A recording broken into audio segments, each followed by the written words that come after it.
हानि पहुंचा सकती है। घरों में या ऐसे छिपकली टहलती रहती है।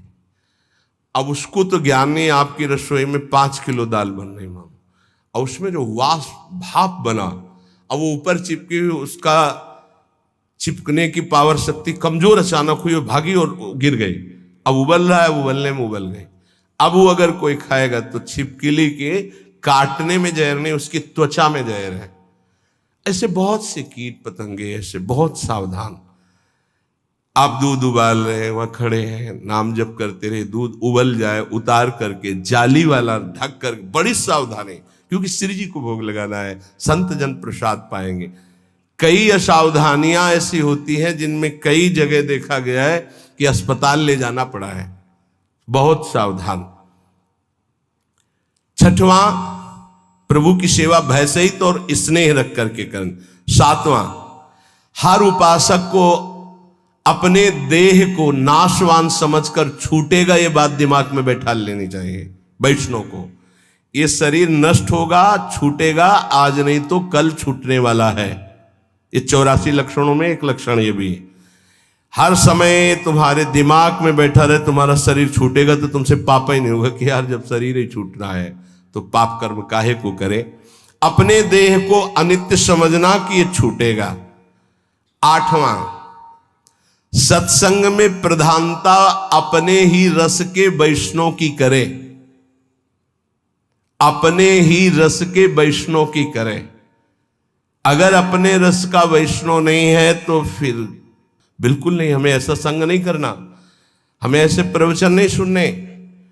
तभी हम आपसे कहते, नाम रूप लीला धाम, चार के सिवा हमारा कहीं विश्वास नहीं है।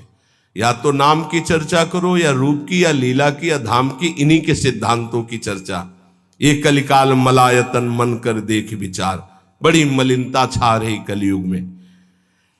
वैष्णव का संग हो, पर अपने रस के वैष्णव का संग हो, सुलझा हुआ शास्त्र प्रमाणित संग होना चाहिए।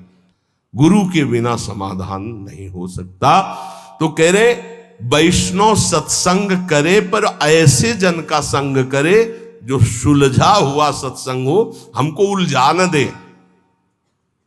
नवा, समस्त वैष्णवों में भगवत भाव रखना, दूरी से। ये दूरी से शब्द इसलिए कह रहे कि आज से सुना भगवत भाव, फिर उनके व्यवहार को नहीं सह पाओगे। अलग अलग व्यवहार वाले हैं।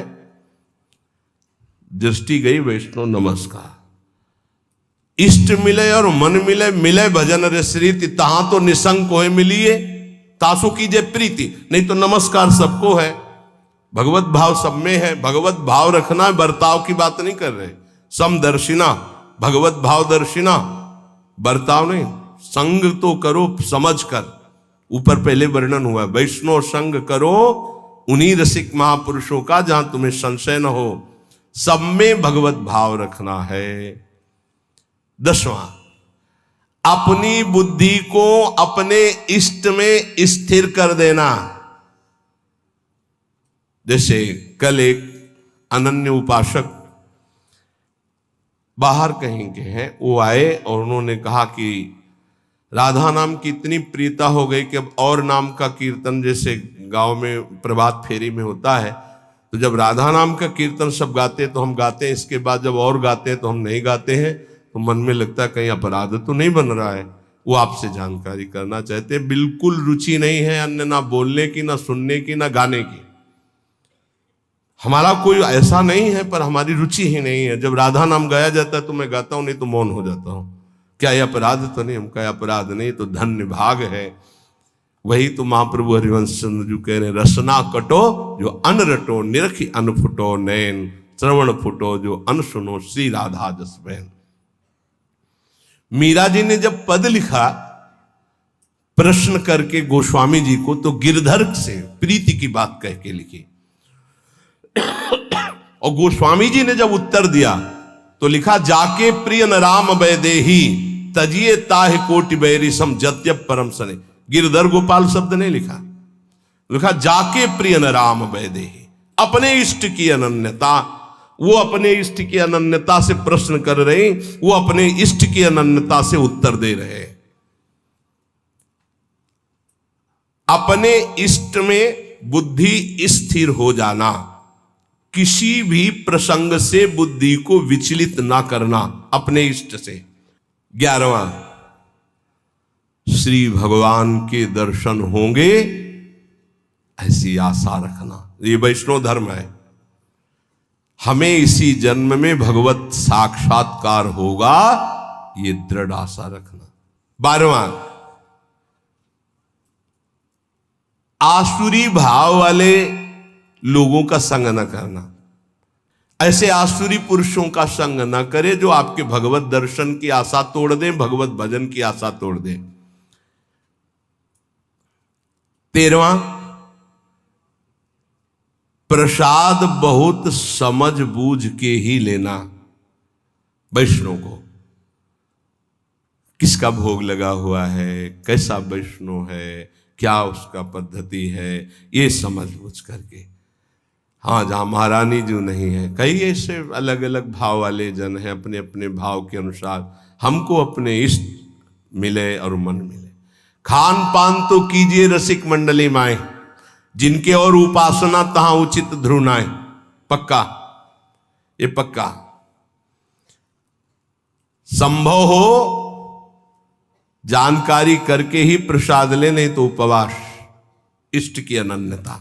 ये वैष्णव धर्म है। वैष्णव धर्म बड़ा चमत्कार है भगवत वैष्णव धर्म में। एक काशी में वैष्णव रहते थे, श्यामा श्याम के उपासक, अनन्य। अब रहते काशी में, कभी विश्वनाथ जी के दर्शन करने नहीं गए, और उनका बड़ा यश हुआ।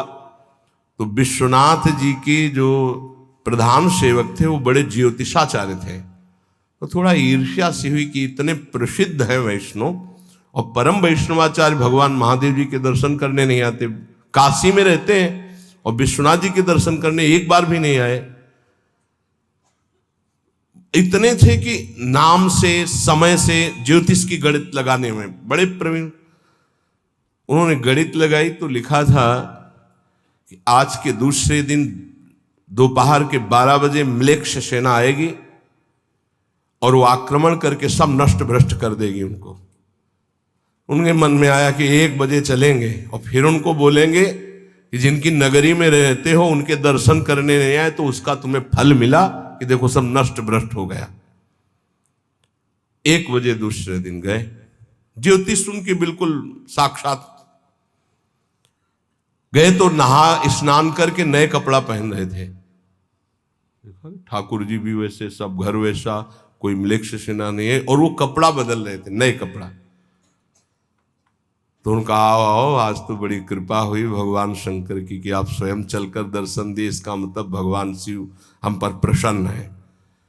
तो उनका मैं आश्चर्यचकित इस बात का दर्शन कर रहा हूं कि 12 बजे म्लेच्छ सेना आनी चाहिए आपके पास और आपका सब विध्वंस करना चाहिए। बोले आई थी? बोले यहां तो कुछ विध्वंस नहीं हुआ। बोले नहीं, जब हम ठाकुर जी को भोग लगा रहे थे तो अचानक तंद्रा आई, तंद्रा में हमने देखा म्लेच्छ सेना आई, सब विध्वंस मचा दिया। तो जब तंद्रा से हटे तो हम कहा चलो तंद्रे में सही, लेकिन म्लेच्छ तो छू गया, इसलिए स्नान करके नए कपड़ा पहन रहे। और कुछ जो प्रगट में होना था वो तंद्रा में हो गया। ये वैष्णव धर्म है। तब उनके हृदय में समझ में आया कि श्यामा श्याम के चरणों की उपासना वाले के ऊपर महादेव जी अत्यंत प्रसन्न रहते, नाराज नहीं होते, दर्शन जाए या ना जाए। जहां तक संभव हो अपने इष्ट संबंध से ही प्रसाद ग्रहण करे, अन्यथा उपवास कर ले। वैष्णव धर्म बड़ा महान, वो भगवत पार्षद स्वरूप है। 14, वैष्णव को निद्रा का समय होना चाहिए। मान लो भाई प्रार्थना वैष्णव धर्म के अनुसार चलो, एक नींद का समय होना चाहिए। ये नींद का एक समय ले लो, एक समय रख लो। वैष्णव धर्म कहता है, आदेश करता है वैष्णव धर्म, नींद का एक समय होना चाहिए, उसी समय आपको नींद आनी चाहिए, अन्यथा नहीं। कमाल है अभ्यास का। लाख कोशिश करो, आ ही नहीं सकती, लाख कोशिश करो आ ही नहीं सकती। अभ्यास हो गया। कैसे वैष्णव हो, जब चाहो तब सो जाओ, ऐसा कैसे हो सकता है? जब चाहो भजन में डूबो, ये तो होना चाहिए। जब चाहो तो सो जाओ, ऐसा नहीं। प्रार्थना है, सत्संग का थोड़ा कुछ % भी अगर उतारोगे तो लाभ मिल जाएगा। और ये ना सोचो कि अभी हमारी अवस्था सोने खाने की है। यही अभ्यास आपका पूरा जीवन बर्बाद कर देगा। इसको ठीक करो, इसको जगाओ। कब तक सोते रहोगे? सोने में समय बर्बाद मत करो। 3 घंटे, 4 घंटे, 5 घंटे, अब वो समय तुम देख लो। जब चाहो एक समय निकाल लो, जब चाहो, पर बार बार सोने का अभ्यास मत करो, ये बहुत हानिकारक है। निद्रा से बचिए, बहुत बड़ा जहर है ये। केवल 3 या 4 घंटे होना चाहिए। ये आलस्य, प्रमाद, ये तमोगुणी लक्षण है, इसको आदर मत दीजिए, समय बर्बाद होता है इसमें। 15वां, महापुरुषों के पास नंगे पैर चल करके जाना। जैसे संत दर्शन के लिए जा रहे तो बहुत बड़ी बात है, ये छोटी मोटी बात नहीं। भगवदी जो महापुरुष है उनके पास बिना सवारी के, बिना किसी ऐसे राजसी लिबास के, साधारण बन करके जाना और नंगे पैर जाना। कम से कम 100 कदम तो ऐसे चले जाना। मान लो बहुत वहां से चल गया, कहीं ऐसे उतार दो फिर चले जाओ ऐसे, या प्रभु के दर्शन या संत महा। एक गांव में परीक्षार्थ भाव वालों की भिक्षा ली जाती, तो गांव में गए तो बहुत लोगों ने कहा कि हाँ चलिए आप भिक्षा पा लें। उनका नहीं, हम भिक्षा उसी के यहाँ पाते जो 100 यज्ञ करता है, और 100 यज्ञ करने वाला तो इंद्र के समान पवित्र होता है।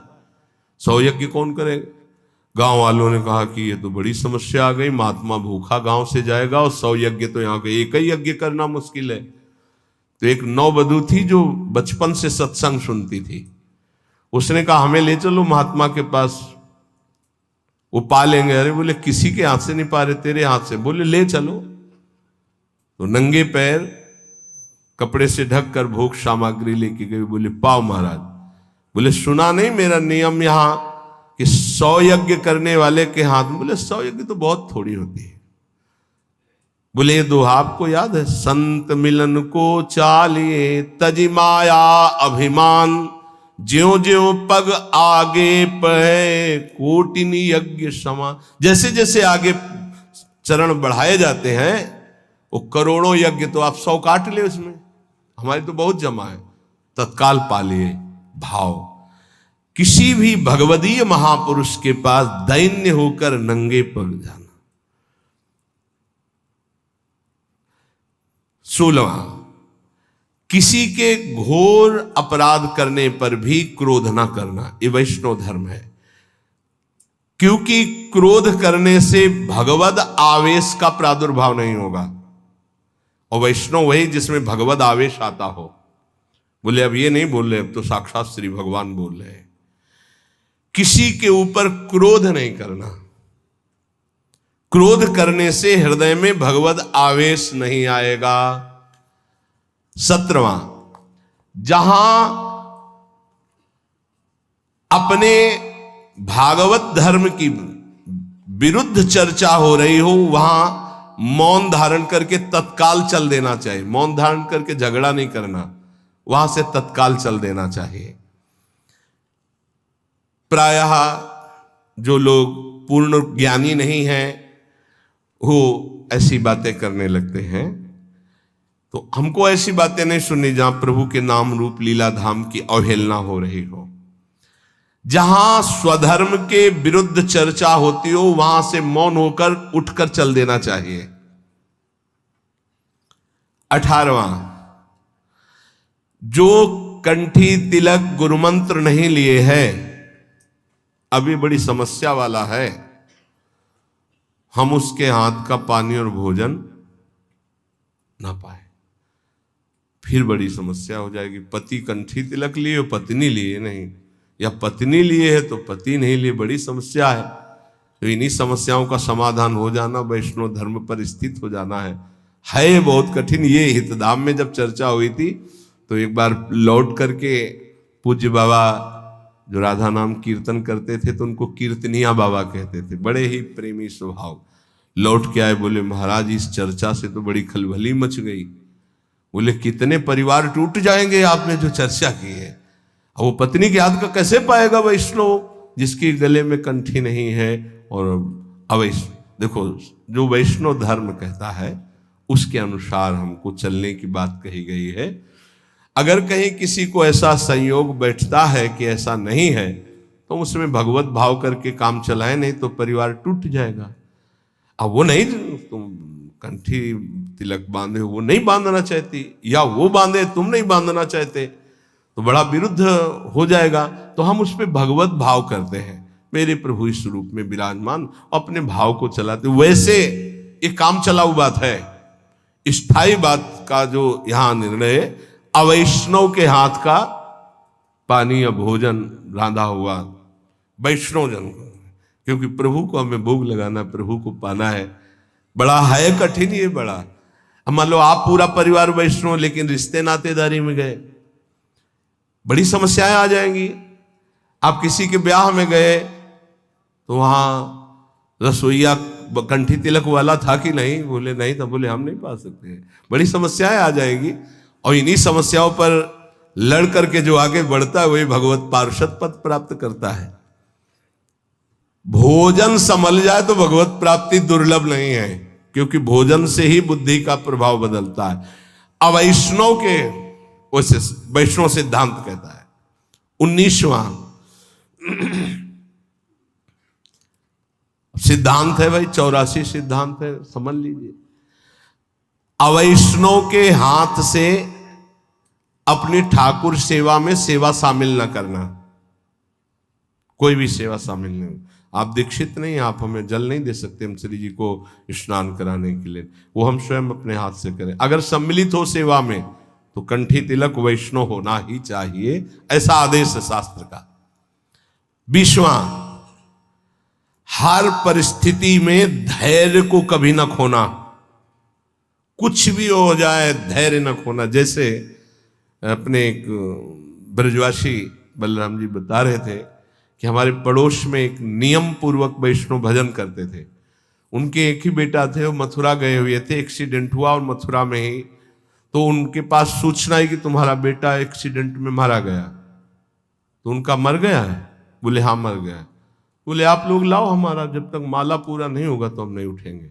माला पूरा किया तो कितना धैर्य है, नहीं तो छूट जाए ना माला। दूसरी बात, अपने राधा वल्लभी समाज के मुखिया जी, अभी जो राकेश जी, इनके पिताजी जी बड़े मुखिया, बड़े सिद्ध महापुरुष थे। हारमोनियम में ऐसे जे ही नमो नमो जय श्री हरिवंश अंगुली रखी, आंख मुंद गई, सब बाणियां कंठस्थ थी, और बस आंख तभी खुलेगी जब पूरा श्री जी को समाज सुना देंगे। इतने बीच में मुखिया जी के जो पुत्र थे उनको शरीर में आग लग गई किसी हेतु से, ऐसे सूचना ही कि ऐसा। मुखिया जी ने आंख नहीं खोला, बड़े मुखिया जी इनके पिताजी जब पूरा पद सुना चुके पूरा श्री जी का, तब उठ करके बाहर गए। इसे कहते हैं वैष्णव धैर्य। जैसे श्रीवास के घर में उनका पुत्र पधार गया, महाप्रभु चैतन्य देव कीर्तन कर बिल्कुल आनंद मगन होकर कीर्तन करते रहे, कोई, इसको कहते हैं वैष्णव धैर्य। नहीं तो हो कि महाप्रभु कीर्तन कर रहे, पुत्र पधार गया, बड़ा मंगल हो गया, लेकिन उन्होंने बड़ा मंगल माना कि महाप्रभु कीर्तन कर रहे, पुत्र पधार गया, मतलब साक्षात श्री कृष्ण को प्राप्त हुआ। तो अब इसमें तो और नाचने की बात है, धैर्य। 21वां, प्रभु के चरणारविंद में अपने मन को स्थित करते हुए, नाम जप करते हुए सारे कार्य करना। सांसारिक ग्रह कार्य भी नाम जप करते हुए प्रभु के चरणों का ध्यान करते हुए करना। 22वां, भक्तों के साथ सख्य भाव, नूतन स्नेह रखना।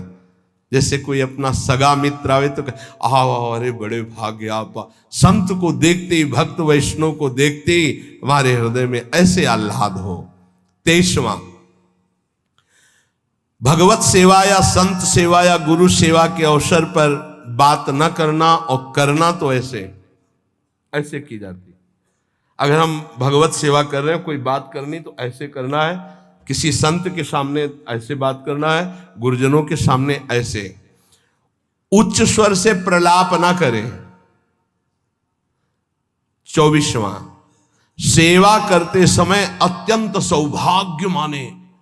ओहो, अपनी प्रियाजू को चंदन लगाने को मिल रहा है, अपनी प्रियाजू को चंवर डुलाने, अत्यंत सौभाग्य महत्व रखकर सेवा करना।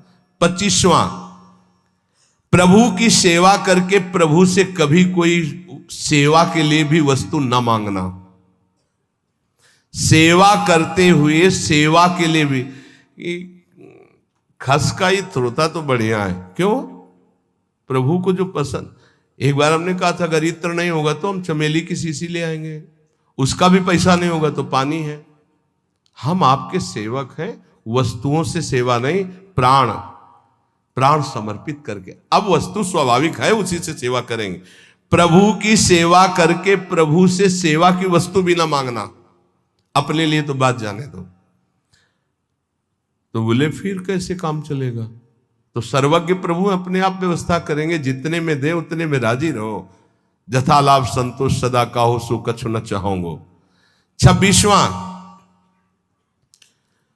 प्रभु के नाम से आई हुई वस्तु को प्रभु के ही सेवा में लगाकर प्रसाद रूप में उपभोग करना, नहीं तो दुर्गति हो जाएगी। जैसे ब्रज के भक्तों में लिखा है कि नंदगांव में एक बाबा गुफा में भजन करते थे, तो पीछे से आवाज आई जब माधुकरी लेकर जा रहे थे, ए बाबा अपनी जूठन दे दे तो हमारा उद्धार हो जाए। पीछे मुड़ के देखा तो कोई दिखाई नहीं दी। फिर आवाज आई, सुने ना है, अपनी जूठन दे दे। फिर पीछे मुड़े तो देखा एक कुत्ता। बोले हाँ ठीक देख रहे हो, मैं कुत्ता नहीं हूं, मैं प्रेत हूं। कौन हो तुम? मैं नंदगांव का सेवक। क्या हुआ? कैसे इस गति को प्राप्त? बोले ठाकुर जी को दी हुई भोग सामग्री अमनिया हम प्रयोग करते थे। रुपया भी आया तो पहले ठाकुर जी के चरणों में रखो, अमनिया जो आया पहले ठाकुर जी को अर्पित करो, फिर प्रसाद रूप से आप पा सकते हो। अमनिया कभी ऐसा नहीं, क्योंकि फिर उससे गड़बड़ी हो जाएगी। श्री ठाकुर जी के नाम से आयु, सब ध्यान से सुन लो, ऐसी कभी चूक नहीं होनी चाहिए। श्री ठाकुर जी के नाम से आई हुई सेवा वस्तु को ठाकुर जी की सेवा में ही अर्पित करके प्रसाद रूप से स्वीकार करना, नहीं तो ठीक नहीं रहेगा। अर्थ भी आया तो पहले श्री चरणों तक पहुंचाओ, आप उसके स्वामी नहीं, स्वामी वो है, वहां अर्पित करके फिर सेवा में लगाओ, नहीं धोखा हो जाएगा। और जो अर्थ जिस सेवा के लिए आया उसी सेवा में लगना चाहिए। 27वां, जितने भी वैष्णव हैं सबके हम दास हैं, ऐसा भाव रखना। सब संतन को दास, पक्का ये भाव तो पक्का बिल्कुल रखना चाहिए। संग की हम बात नहीं कह रहे, भाव रखने की, सब संतों के हम दास हैं। 28वां, किसी भी संत से, भगवत भक्त से, वैष्णव से द्वेष न बनने पावे। यदि हम संग करेंगे तो कहीं उनके ऐसे वचन निकले जो हमारे गुरु, हमारे इष्ट, हमारे भगवदीय भाव में, तो हमें उनसे द्वेष होने की संभावना है। इसलिए किसी भी वैष्णव से हमें द्वेष नहीं करना, इसलिए हमें संग भी नहीं करना, बहुत संभाल के। 29वां, अपने श्री ठाकुर के उत्सव को, श्री जी के उत्सव को आनंद पूर्वक मनाना, हर उत्सव को। 30वां, नित्य किसी महापुरुष के सत्संग में स्वयं चलकर जाकर सुनना, नित्य महापुरुष का सत्संग सुनना, ये बहुत बड़ा सौभाग्य होता है। आज सत्संग का बहुत घाटा है, बहुत घाटा है। ये तो श्री जी की बड़ी कृपा है कि प्रातःकालीन ब्रह्म मुहूर्त में 4:15 बजे, 4:30 बजे से अपने को सत्संग कथन श्रवण करने का सौभाग्य मिल रहा है। नहीं, बहुत दुर्लभ सत्संग है। सत्संग शब्द बहुत दुर्लभ है। भगवदीय महापुरुषों का सत्संग करना। 31वां, वैष्णव मर्यादा के विरुद्ध कभी आचरण न होना। जैसे कई बार विनोद में बताया कि माला टंगा हुआ है, ऐसे गोलगप्पे खा रहे हो, या आप खड़े खड़े लघु शंका कर रहे हो, कुछ भी ऐसा। वैष्णव धर्म की मर्यादा के विपरीत आचरण न करना। 32वां, किसी भी संत में, भक्त में, वैष्णव में छल छिद्र न देखना, छिद्रान्वेषण, दोष दर्शन न करना। बहुत ही सूक्ष्म विषय, इसलिए आंख बचा के, ज्यादा मिलने जुलने में बड़ी समस्या है, यही हो जाता है, फिर दोष दर्शन होने लगता है। जब तक भगवत प्राप्ति न हो तब तक अपने को बचा के रखे, ज्यादा व्यवहार करोगे दोष दर्शन हो जाएगा। 33वां, नवीन जो वस्तु ऋतु की है उसे ठाकुर जी की भोग सामग्री में अवश्य लगे। इसमें गुरुदेव भगवान को बहुत प्रवीण देखा। कुछ भी सबसे पहले ऋतु की वस्तु गुरुदेव भगवान, जो किनका आता है उच्छिष्टामृत, तो उसमें देखते हैं हर वस्तु। सहतूत का समय चल रहा है, सहतूत, जामुन का, बेर का, जो ऋतु फल वो जरूर श्री जी को भोग लगेगा। कल एक प्रसाद आया जो कड़ुआ, नीम का, भोग, तब ध्यान आया संवत्सर के प्रथम दिन नीम की कोपलों का भोग लगता है। गुरुदेव भगवान कहीं चूक नहीं होगी, नवीन से नवीन हर वस्तु का श्री जी को भोग। जब वो नीम होगा, नीम की पत्ती कैसे प्रसाद में, तो महाराज जी के यहाँ से उच्छिष्ट आया, उसमें है। अच्छा, संवत्सर का प्रथम दिन तो श्री जी को भोग लगता है, नवीन नीम की कोप लेके। गुरुदेव भगवान नवीन वस्तु ऋतु के अनुसार ठाकुर जी के लिए खोज करके भोग लगाना। इस समय कौन सा फल, इस समय ये वैष्णव। 34वां, जो तुम्हें सबसे प्रिय वस्तु हो उसे अत्यंत आनंदित होकर अपने प्रभु को अर्पित करना और फिर बांट देना। जैसे खान पान की बहुत प्रिय वस्तु है तो प्रभु को आनंदित हो गया, आप प्रभु पाओ, आनंद पूर्वक भोगला, पर्दा लगाओ और 20 मिनट रखो, मंजीरा उठाओ और पद गायन करो, फिर आचमन लगाओ, रुमाल से पोछा, अब देखो अब प्रसाद पाओ, गरम गरम पकौड़ा नहीं, और उसमें भी 2-4 बांट दो।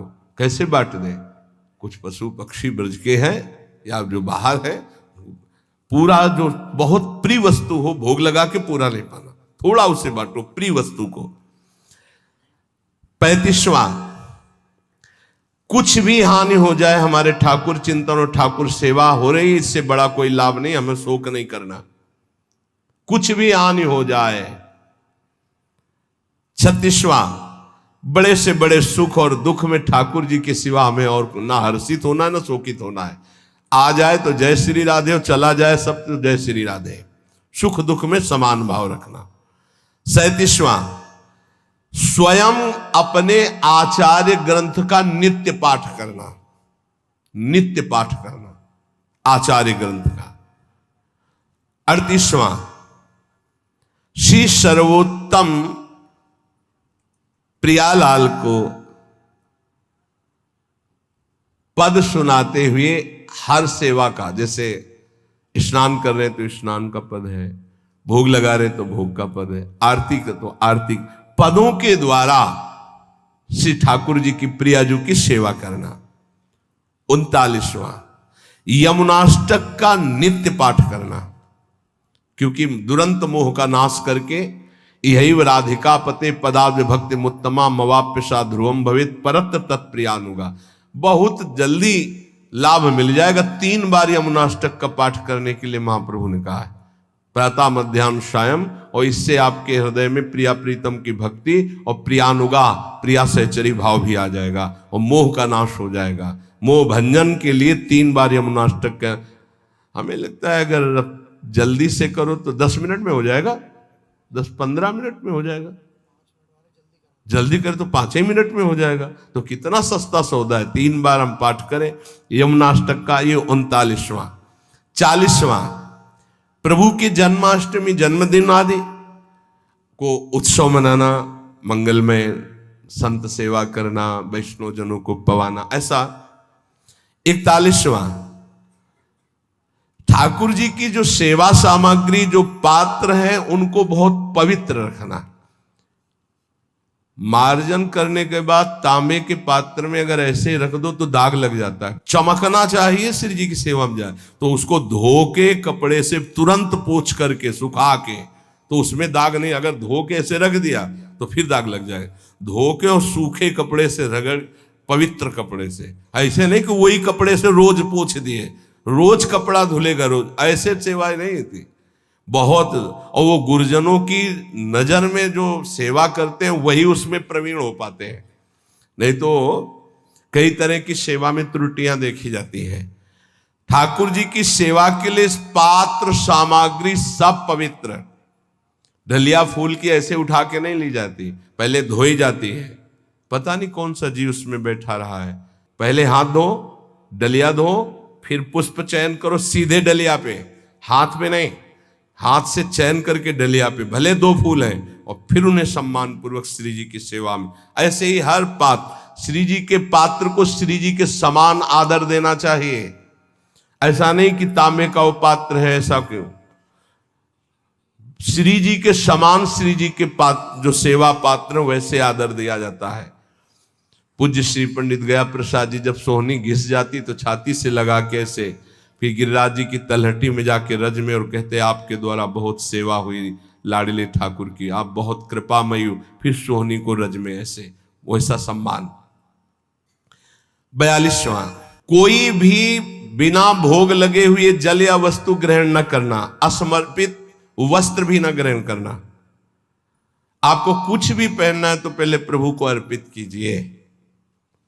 जैसे शरीर के वस्त्र हैं तो सिंहासन को स्पर्श कराते हैं। हमारे गुरुदेव भगवान की पद्धति तो बड़ी विचित्र कोटि की। नया वस्त्र आया तो पहले रज में उसको उलट पलट करके, फिर श्री जी को ऐसे करके, फिर ऐसे, बिना रजरानी को स्पर्श कराए श्री जी को स्पर्श नहीं, श्री जी को तब स्पर्श और फिर वो प्रसादी धारण करना। 43वां, देने में बड़ा उदार प्रवृत्ति का होना। वैष्णव को देने में, देते लेत मन संकन धरई, जो हमारे पास है अगर कभी अवसर पड़े तो किसी को भी देने में हिचकना नहीं चाहिए, क्योंकि देनहार कोई और है, देत रहे दिन रैन, देने में हिचकना नहीं चाहिए। 44वां, चराचर जगत हमारे भगवान का स्वरूप है, इसलिए सबसे हमारा प्रिय भाव होना। 45वां, अपने वैष्णव धर्म में शरीर, मन और वाणी तीनों का नियोग। हम बोलेंगे तो वैष्णव धर्म के अनुसार, हम क्रियाएं करेंगे तो वैष्णव धर्म के अनुसार, हमारा मन सोचेगा तो वैष्णव धर्म के अनुसार। 46वां, किसी भी कार्य में अहंकार न करना और किसी भी शरीर से ममता न रखना, ना अपने शरीर से, न अपने शरीर संबंधियों से, और किसी भी कार्य में अहंकार न करना, ये वैष्णव का परम लक्ष्य है। 47वां, घोर अपराधी पर भी क्षमा परायण रहना, घोर हमारे प्रति अपराध कर दे तो भी क्षमा करना। 48वां, जो कुछ श्री जी की, ठाकुर जी की इच्छा से अपने पास है उसी में संतोष रखना, मांगना नहीं किसी से भी। 39वां, सदैव पवित्र रहना, पवित्र वस्त्र धारण करना, पवित्र विचार रखना, वैष्णव है ना। 50वां, सेवा में, पाठ में, भजन नियम में या गृह कार्य में आलस्य रहित रहना, आलस्य ना आने पाए। 51, कभी किसी का पक्षपात लेकर के वार्ता न करना, जो धर्म की बात है वही कहेंगे, पक्षपात लेके नहीं। 52, सब प्रकार के लौकिक भोगों का प्रभु के लिए त्याग करना। 53, मन में किसी भी भोग की इच्छा आए तो प्रभु के सामने रखना, देख लो आप संभालो, आपकी वस्तु है। प्रभु प्रदत्त वस्तु में संतुष्ट होते हुए कभी भी ना प्रभु से, ना किसी व्यक्ति से, ना किसी देवता से कोई चाह ना रखना। 55, जितनी वस्तुएं हैं वो हमारी नहीं है, हमारे घर में, हमारे पास जो भी है वो सब प्रभु की है, ऐसी मानना। तो दियम वस्तु गोविंदम तुभ्यमेव, वैष्णव के पास सब प्रभु प्रदत्त वस्तु प्रभु की है, उसको अपनापन कहीं नहीं दिखता, केवल प्रभु में। 56, घोर शत्रु व्यवहार करने वाले पर भी कभी शत्रुता का भाव न रखना, ये वैष्णव का धर्म है। 57, वैष्णव कभी असत्य भाषण नहीं करता। वैष्णव को कभी असत्य भाषण नहीं करना चाहिए। ये इसमें बड़ी चूक अब होने लगी, कलयुग है, झूठ बोलने में कुछ देर नहीं लगती, मतलब पाप का कोई मतलब ही नहीं रह गया झूठ बोलने में। बिल्कुल शब्दों से 1 मिनट में पूरी बात झूठ बोल रही हो, तिलक लगाओ, कंठी बांधे हुए हैं। ये अपने लोगों को तो ध्यान देना चाहिए, जो बोले तो हम सत्य बोले, जो बोले संभाल के बोले। 58, वैष्णव की शब्द भाषा में किसी का अपमान नहीं होता, इसलिए अपमान बड़े शब्द ना बोले।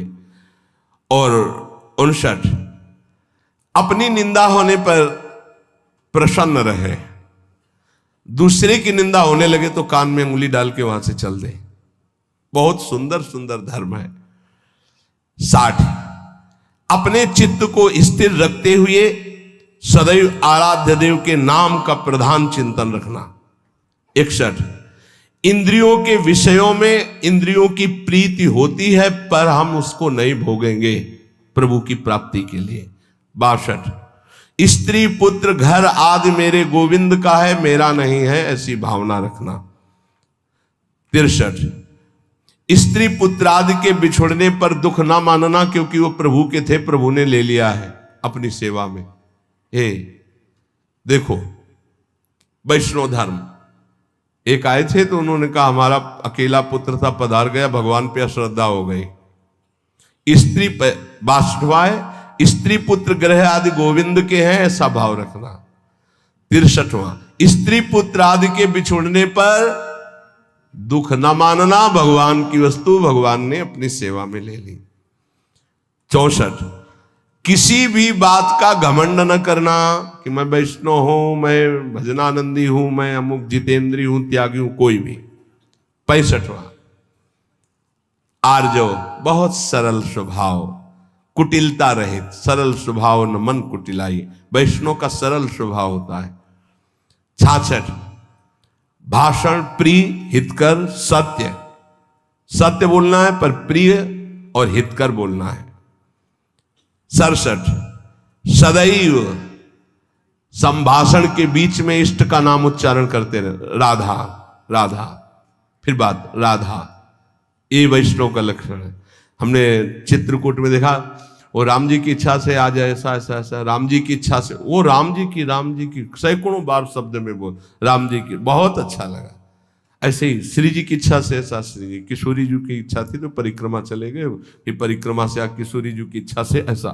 अपनी बात में कितनी बार नाम आए इष्ट का, ये अधिक से अधिक ध्यान रखें। 68, हर परिस्थिति में तुम्हारा चित्त शांत रहना चाहिए। 69, हर प्राणी मात्र की सेवा का अवसर आने पर चूकना नहीं चाहिए, चाहे पशु पक्षी की ही सेवा क्यों न हो। 70, एकाग्र चित्त होकर अपने आराध्य देव की सेवा में तन्मय होना चाहिए, सेवा में तन्मयता आवश्यक है। 71, अंतःकरण निर्मल बनाना वैष्णव का धर्म है, कोमल सरल कुटिलता रहित निर्मल स्वभाव। 72, कोई भी निंदित कार्य कदापि ना होने पावे जो वैष्णव के द्वारा नहीं होना चाहिए। 73, अपना कोई अपराध करे तो उसके लिए प्रभु से प्रार्थना करे कि कभी इसको दंड न दे। अपना कोई अपराध करे तो प्रभु से प्रार्थना करे कि कभी इसको दंड न देने, उसको दंड निश्चित मिलेगा। और आप खुशी मत मनावे वैष्णव होकर कि भले दंड मिले, नहीं नहीं, प्रभु हमारा ही कोई अपराध है जिससे ये कटु व्यवहार करके हमारे पाप का मोचन कर रहा है, कृपालु कभी इसको दंड मत देना। 74, महापुरुषों के भक्तों के चरित्रों का पढ़ना और सुनना। 75, अपने मन में किसी बात के लिए अपने को बड़ा ना मानना, किसी बात के लिए। 76, जिस बात से दूसरे के मन को दुख पहुंचे, दूसरा उदास हो जाए, खिन्न हो जाए, ऐसे कभी वचन न बोलना। 77, जो सत्य है, जो लक्ष्य है, उसे सुनो, उसी का मनन करो, वही वाणी से बोलो। 78, गोपाल सहस्त्र नाम का जरूर पाठ करें, भगवान के नामों का कीर्तन। 79, जो कार्य करे उसको प्रभु को समर्पित कर दे और उसमें फल की इच्छा ना रखे। 80, श्री ठाकुर जी की सेवा करने के बाद कीर्तन और नृत्य जरूर करे। सेवा का पूर्ण स्वरूप कीर्तन और नृत्य से होता है। नाम कीर्तन किया और फिर नृत्य कर रहे हैं। 81, वैष्णव मंडली में रहने को मिले तो निस्संक होकर के रहिए, इससे बड़ा जीवन का लाभ नहीं। यही परम पद है, संतों के बीच में बैठने को मिला साधु समागम में। हरिराम व्यास जी कहते हैं परम पद किसको कहते हैं, बोले साधु समागम को। तो अगर वैष्णव मंडली में बैठने को मिले, उनके बीच में नाम कीर्तन कथा वार्ता। 82, अन्य आश्रय कभी उदय न होने पावे अपने इष्ट के सिवा। अन्य आश्रय जहां उदय होने का हो उसको नष्ट कर देना चाहिए। ये आदमी हमारे कभी काम आएगा, ऐसी बात आवे तो उस आदमी से परिचय खत्म कर देना चाहिए, फाड़ के फेंक देना चाहिए। फोन नंबर नहीं रखना, मुझे अपने प्रभु का भरोसा रखना, तुम्हारे फोन नंबर का नहीं रखना।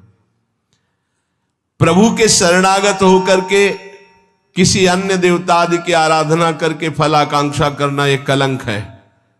बने तो रघुवर ते बने, बिगड़े तो भरपूर, तुलसी और अंते बने ताबन में बेधूर। और 84, अपने आचार्य वंशजों को आचार्य के समान समझना।